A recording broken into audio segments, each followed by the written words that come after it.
Hello. So, self-delusion is a terrible habit, which is why I should stop telling myself that not going to buy any more books.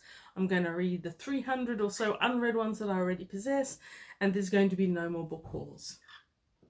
Join me with a gin and tonic while I go through all the books that I wasn't going to buy over the last month, but have. Cheers. So just today I've picked up a few books. I couldn't resist. It's a guy that I've bought science fiction books off before. He's trying to get rid of the end of his science fiction books. He's reduced most of them to $1. Now, I like Elizabeth Moon. I've got quite a bit of it. Hers, it's up on the shelf. You're just out of sight. Can I tilt? Does this thing tilt? Oh yeah, there we go. There's Elizabeth Moon near 2 shelves up. One up from Terry Pratchett. I've also got several that I haven't read before, but I don't have a complete Elizabeth Moon set. So when I saw these for $1, I thought it's not going to get better than that. Surrender None, The Legacy of Gerd, Book 1. I don't have The Legacy of Gerd, or I didn't, a day ago, and now I've got number 1. As well as The Legacy of Gerd, Liar's Oath, Book number 2. It looks very fun and fantasy-like. Elizabeth Moon that I've read up to now has been pure space opera, so that should be interesting. I also have Divided Allegiance. It's the Paxenarian Book 2. I already have a number 1, but I'm reluctant to start reading it until I've got more of the series. Those were the easy gimme books. I wasn't going to not buy them once I saw they were for $1. Out and about over the recent weeks, I've found a few here and there, mostly picked them up quite cheap. This is The Fringe Dwellers by Neen Gar, not science fiction.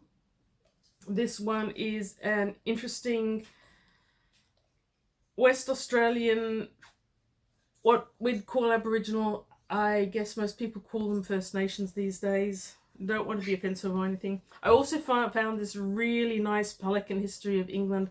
It's Roman Britain by I.A. Richmond. I'm actually quite excited for this one. I'll need a good run of time to read it, and it's also in reasonable condition. Can't remember where I got those ones from. And I got Notes and Sketches of New South Wales by Mrs. Charles Meredith. It's a Penguin colonial facsimiles. We are colonial, aren't we? It's a nice little book in pretty good condition. I managed to get the spine reduced by taking off the price tag. I'm sorry about that, but it's a good book. I'm looking forward to that one. Gerald Durrell's books were one of the mainstays of my childish animal-loving existence. I never really got into the Harriet Vet books, but I loved the Durrell books. And recently there was a movie, I believe, exposing that Gerald Durrell's books were actually not 100% true because there was another person who didn't appear in them. I don't see the hoo-ha myself. But anyway, I bought The Durrells of Corfu by Michael Haag. I might find it mildly interesting, and it might precipitate me into rereading all the Gerald Durrell books. I really love the way he writes about animals. I shouldn't have done this one. I really shouldn't have. But The War of the Worlds by H.G. Wells. It's a penguin. I already have 2 of them. I do enjoy The War of the Worlds no end, but I just couldn't. The drawing, look at that drawing. That is so not like any other drawing I've seen. It's a penguin science fiction, and it's a number 570, I think it is. It's a bit tatty and a bit ragged, but I found this on the $1 book sale of a charity shop, and $1 book sale tables is the last stop before the dump, and I just couldn't let that one go to the dump. At Lifeline, I found Mary Westmacott. Agatha Christie wrote a few books as Mary Westmacott. I don't even know exactly why she did that, but she did. Absent in the Spring. I didn't have any Mary Westmacotts, as far as I know, so I was quite happy to pick up this pretty good condition book. It is, as you can tell, an RSPCA a Lifeline thrift shop. Every attempt to start and get this Lifeline off resulted in cover coming off, so I'm going to have to commit some time to doing it properly one of these days. Incidentally, that's probably where this one came from, because they put the same damn sticker in the same damn spot. No respect for beautiful old books people don't have. Okay. Courtesy of my lovely sister Anna, I got Asimov, the Bicentennial Man. She isn't quite sure why she had it. But now I have it, and I shall read it eventually. Courtesy of my wonderful guests from Switzerland, I now have Unveiled by Vincent Fantozio, which I'm told isn't a bad book, perhaps not quite as good a book as the author thinks he is, and he's maybe not quite as incredible as he thinks. The incredible true story of how a street-fighting petty criminal who was kicked out of school at 14 became one of Australia's most celebrated and successful portrait artists. You know what? It's about an artist. I'm always good with that. The cover's great. And it's a modern book, and it's got the pictures. So sooner or later, I will get to that. It may not be tomorrow. I have also been gifted... I love gift books. Gift books are so good.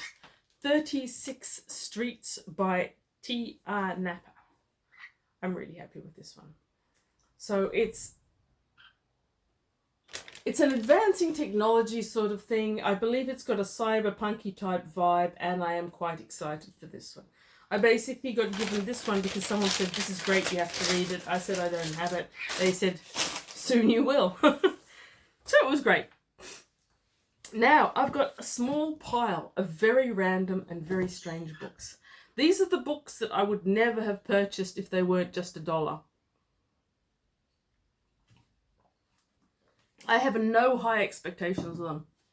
In fact, at least one of them I'm pretty sure is going to be absolutely dreadful. But it is probably going to be dreadful in a fun way, and I'm looking forward to finding out. So we're starting with Hal Walker by Carolyn Vesser. This is, I believe, the Tor 1988 paperback. I'm not sure that it was ever reprinted in actual fact. I think it was a one printing only. Yep, that's it. And for all its one printing only and its cute green cover with its beautiful script writing, it's not what you'd call terribly well known. So on Goodreads, it has got 0 reviews and only 11 ratings. And it is so niche that Goodreads didn't even bother copying the back cover and sticking it there as a description. All they're saying is that there was one edition. So that's fun. Anything that niche and that unknown is going to be fun for its own sake, purely out of that one. Next, I present to you World Maker by A.C. Ellis. Again, no way would I have bought this if this was more than $1. The cover's kind of weird, anatomically correct, except for that glowing forehead. Now, normally in science fiction and fantasy, when you get a glowing forehead, it's usually imbued with the third eye. This one, and I don't know if you can quite see that, isn't. It's imbued with what looks like a high-rise building. And in this futuristic scenario, we have world building full of wrecked buildings and looted stores and a dystopia type scenario where the buildings are plagued by packs of wild dogs that have got chips inserted in their skulls. Computer implanted wild dogs is the way the back describes it. So one man senses more than the mere devastation of his surroundings. He begins to grasp that the biochip in his own skull, presumably the glowing forehead, enables him to change reality at will. And then he discovers there's others. Now, while I am fairly certain I've never read this book, and my Goodreads also suggests that I've never read this book, this changing reality due to something in your head sounds very familiar. I'm pretty sure that I read a story on that theme in the last couple of years. So I'm interested to see how this book relates, and if when I'm reading it, it's sufficiently reminiscent of the story to make me feel that they are related. So I'm looking forward to that one. Next, we have Orbit 1 by Mel J.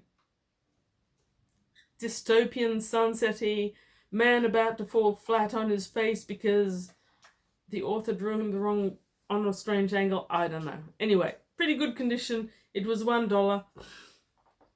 I have no particular expectations from this MB book. It's an old one. It's still got one of those weird ISBNs on the spine, like some of them do. It is a reasonably well-known book by Goodreads standards, having 5 whole reviews and 12 ratings. The ratings average 2 stars. So again, I have no expectations. I think it's going to be a stinker, but it's a small stinker. And sometimes you're in the mood for that. So, looking forward to Orbit 1. And now, the cherry on the cake is the Schimmelhorn Files, Memoirs of a Dirty Old Genius. Now, the seller looked a little bit embarrassed as I was picking up these books. Apparently, he ordered them in for an American reader on the coast who then decided to never pick them up. So I've got this truly bizarre covered and I believe bizarre content book.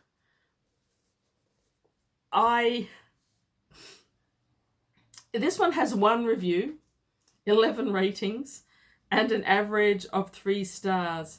He has the mind of a child, the sexual proclivities of a teenager, and the subconscious of a scientific genius. And despite the best efforts of Mama Schimmelhorn to get her old man to make Swiss cuckoo clocks by day and stay home by night, Papa's inventions will keep coming. And so do his adventures, which sound quite riotous. I have high hopes that this will be appalling. I'm not entirely certain if it's short stories or if it's a novel, but there's just not enough information on it out there. So the author was not translated that often. Reginald Bentor. I was reading up on him the other day and you know what? It's left my brain. Probably due to the gin. Anyhow, it sounds like a truly terrible book, but funny. I think it sounds funny terrible. I do intend to read it. I do expect to enjoy it. I also expect to buy more books, but I'm going to try really hard not to buy any more books for the next month, unless, they happen to cross my path on the dollar table about to go to the tip, or unless Marketplace throws up a few books that I've been really, really wanting to read. And you know what? Book hauls are fun, aren't they? Let's be honest. We all love a good book haul. You love them because you're watching. I love them because I do them. So, if you can't read good books, be out there buying good books, saving them from the tip. It's a hero complex. Not all heroes wear capes, right? I'm saving books from the tip. And they're penguins. And old science fiction. Hooray! Read good books, buy good books, have a great day, have a good drink.